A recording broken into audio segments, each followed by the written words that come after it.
Hello students, இப்போ நம்ம இதில் பார்க்க போகிறது 7ஆம் வகுப்பு கணிதம் 3ஆம் பருவம் 2வது பாடம் பார்த்திங்கன்னா சதவீதமும் தனிவடியும். மேலே நம்ம தசம எண்ணை எப்படி சதவீதமாக மாற்றணும்னு பார்த்துருப்போம். இப்போ நம்ம சதவீதங்களை தசம எண்ணாக எப்படி மாற்றணும்னு இதில் பார்க்கலாம். அப்போ எடுத்துக்காட்டு 2.11 பாருங்கள். கொடுக்கப்பட்ட சதவீதத்தை தசம எண்ணாக மாற்றவும்னு கேட்குறாங்க. அப்போ சதவீதத்தில் குத்துக்கிறாங்க, நம்ம தசம எண்ணாக மாற்றணும். அப்போ தசம எண்ணாக மாற்றணுன்னா சதவீதத்தை நீங்கள் 100ஆல் வகுத்திடுங்க. அப்போ ஆன்சர் கிடச்சிடும். நீங்கள் பார்த்தீங்கன்னா தசம எண்ணை சதவீதமாக மாற்றினா 100ஆல் நம்ம பெருக்கியிருப்போம். அதே இது தசம எண்ணாக மாற்றினா 100ஆல் வகுத்திடுங்க, ஆன்சர் கழிச்சிடும். அப்போ பாருங்கள், 58% இஸ் ஈக்குவல் டு 58/100. அப்போது இது 100ஆல் நீங்கள் வகுத்திங்கன்னா பாருங்கள் 2 பூஜ்ஜியம் இருக்குதுங்களா, 2 பூஜ்ஜியம் இருந்துச்சுன்னா 2 ஸ்தானம் தள்ளி முன்னாடி புள்ளி வரும்.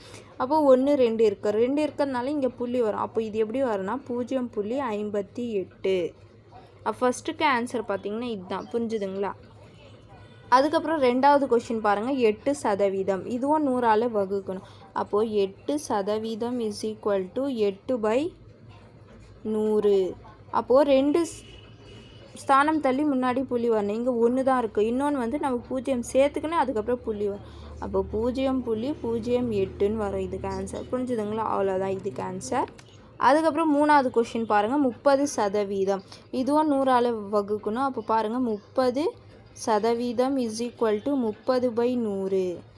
அப்போது 100ஆல் வகுத்திங்கன்னா 2 ஸ்தானம் தள்ளி முன்னாடி புள்ளி வரும். அதனால் இது 1 இது 2. அப்போ 2 கரெக்டாக இருக்கிறதுனால 0.3.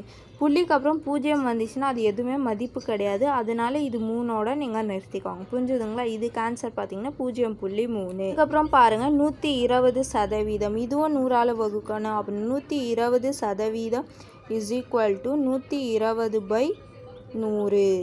அப்போது இது பார்த்தீங்கன்னா 100ஆல் நீங்கள் வகுத்திங்கன்னா 2 ஸ்தானம் தள்ளி முன்னாடி வரும். அப்போ 1 2, அப்போது 1க்கு அப்புறம் புள்ளி வரும். 1.2.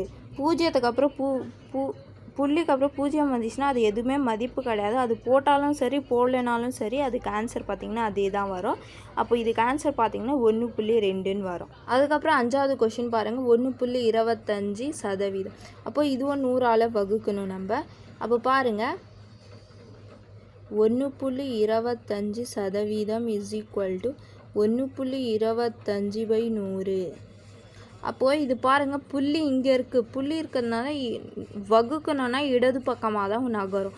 அப்போ இங்கே பாருங்கள் 2 பூஜ்ஜியம் இருக்குன்னா 2 ஸ்தானம். அப்போ இங்கே பாருங்கள் புள்ளிக்கு அப்புறம் இங்கே 1 இருக்குது, இன்னொன்று நம்ம 0 அப்போ சேர்த்துக்கணும்.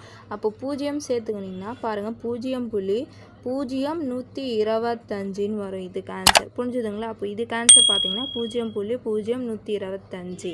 இந்த மாதிரி தான் போடணும். அவ்வளோதான் இதுக்கு ஆன்சர்.